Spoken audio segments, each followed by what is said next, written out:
안녕하세요. 대학에서 자동차 산업과 2차 전지를 심도 있게 분석해서 전달해드리는 한중입니다. 자, 오늘 코스모 신소재 함께 보도록 하겠습니다.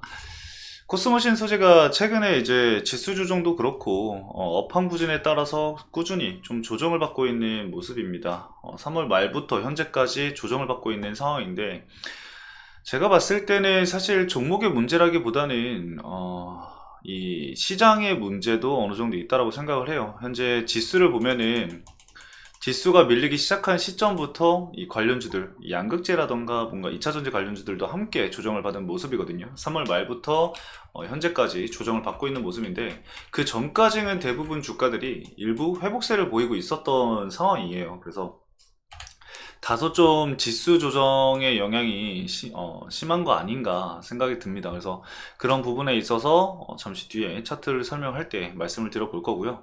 업황 부진에 따른 조정이라고 말씀을 드렸는데 이 부분에 있어서 이제 1분기 실적이 나옵니다. 그래서 실적 컨센서스를 미리 함께 체크를 해보자 라는 취지를 가지고 이번 영상을 제작을 할 거니까요.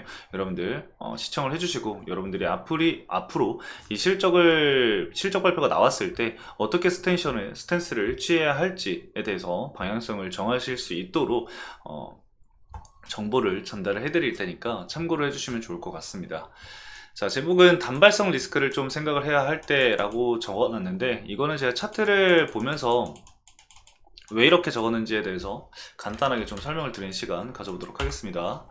자, 일단 차트를 보시면 여러분들도 아시겠지만 최근까지 계속해서 지지를 받았었던 이 박스권 하단 구간에 있었던 이 가격대를 오늘 지금 이탈을 하려고 했습니다. 그래서 다만 다른 기업들 대비해서 하락 마감을 하진 않았지만 그래도 좀 위험한 구간은 맞죠. 그래서 1차적으로 이탈했었던 가격대인 12만 5천원까지는 지수가 또 밀릴 수 있다라는 점, 그리고 어차피 이 구간이 또 481선과 또 맞닿는 시기라서 이 가격을 좀 지켜주는지 여부를 우리가 중요하게 지켜봐야 될 투자 포인트 중에 하나라고 생각을 합니다. 근데 일단은 이 전까지 중요한 게 실적이겠죠.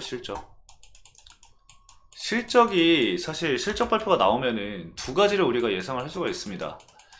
어떤 거를 예상을 할 수가 있냐면은 첫 번째로는 여러분들이 아시다시피 서프라이즈죠. 어닝 서프라이즈. 두 번째로는 반대인 쇼크죠. 어닝 쇼크. 이 두 가지를 생각을 해봤을 때 만약에 이 어닝 서프라이즈가 나온다고 한다면은 현재 시점에서 지지 구간을 딛고 일부 회복세가 나오는 모습이 보여질 가능성이 굉장히 높습니다. 그렇기 때문에 회복세가 좀 나온다고 한다면은 상단으로는 15만 8천원까지도 회복세가 단기적으로 좀 나올 수 있다는 점을 우리가 체크를 해볼 필요는 있습니다. 실적 부분은 사실 지금 많은 사람들이 예상하고 있는 것은 1분기 이제 실적이 저점을 기록을 하고 2분기부터 25년도 상반기까지 꾸준히 실적 개선이 나올 것이다 라는 관측이 계속해서 이어지고 있습니다. 그렇기 때문에 1분기만 잘 버텨주고 2분기 실적만 잘 나온다고 한다면은 충분히 회복세를 보일 가능성이 높아진다라는 얘기죠. 그래서 실적 부분이 앞으로 좀 중요하게 적용이 될 시점이다 라고 좀 말씀을 드리고 싶어요. 과거에는 주가 상승이 나왔을 때는 기대감으로 인해서 주가 상승이 이루어져 왔다라고 한다면은 현재로서는 이제 실적이 뒷받침해주는 기업들 위주로 주가 상승이 나올 가능성이 매우 높기 때문에 여러분들도 실적에 좀 집중적으로 체크를 해볼 필요가 있겠습니다. 그리고 컨센서스를 좀 말씀을 드려보면은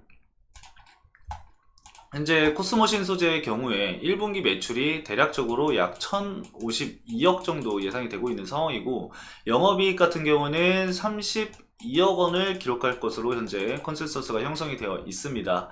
지난해 1분기 YOY로 비교를 했을 때는 영업이익은 거의 반토막 수준이다 라고 보시면 될 것 같아요. 근데 이제 전분기 대비로 봤을 때는 매출 같은 경우는 18% 증가할 것으로 이제 예상이 되고 있지만 영업이익 역시나 좀 감소할 것으로 50% 정도 감소할 것으로 전망이 되고 있습니다. 그래서 해당 컨센서스보다 좀 좋게 나오면 당연히 주가에는 긍정적인 영향이 미치겠죠. 그래서 이런 부분들을 어떻게 나오는지 가장 중요한 부분이라고 생각을 합니다. 현 시점. 그래서 이거를 꼭 여러분들이 체크를 하셔서 대응 전략을 어떻게 가져가실지 염두를 해두시는 게 좋을 것 같다 말씀을 드리고요.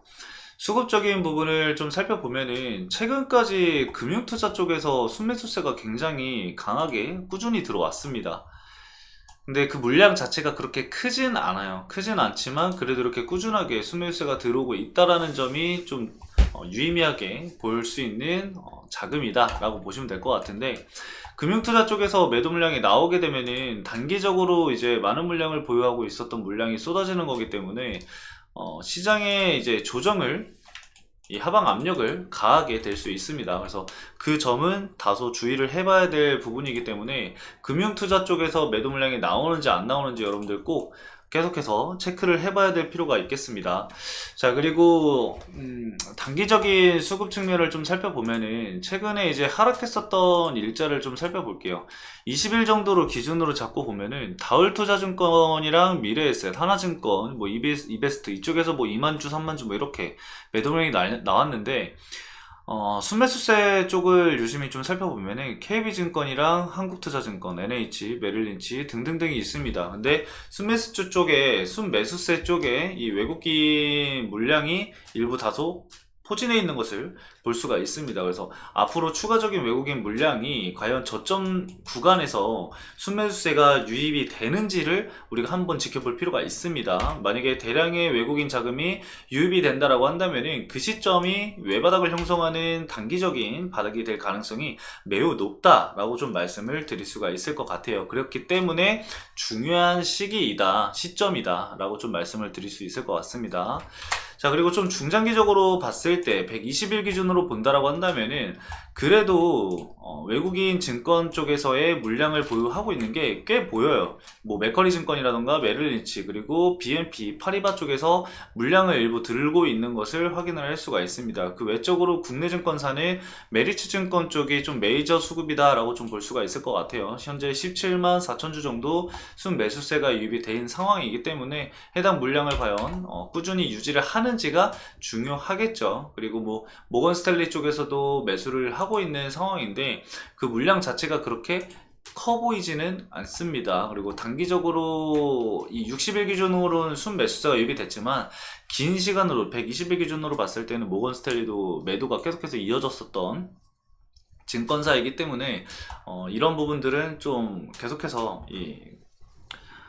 크로스 체크를 좀 해봐야 될 것 같아요. 이거는 제가 계속 꾸준히 체크를 하면서 여러분들에게 전달을 해드릴 거니까요. 여러분들은 저 영상 좀 참고를 하시면서 여러분들이 생각했던 부분과 그리고 제가 얘기를 해드리는 내용들이 어떠한 부분들이 맞아 떨어지는지, 그리고 어떤 부분들이 틀리는지에 대해서 생각을 해보시고 투자 전략을 수정해 나아가시는 방향을 가지고 보시면 될 것 같습니다. 자, 오늘 간단하게 코스모 신소재 여기까지 말씀을 드리면서 마치도록 하겠습니다. 오늘도 시청해주신 여러분들 감사합니다.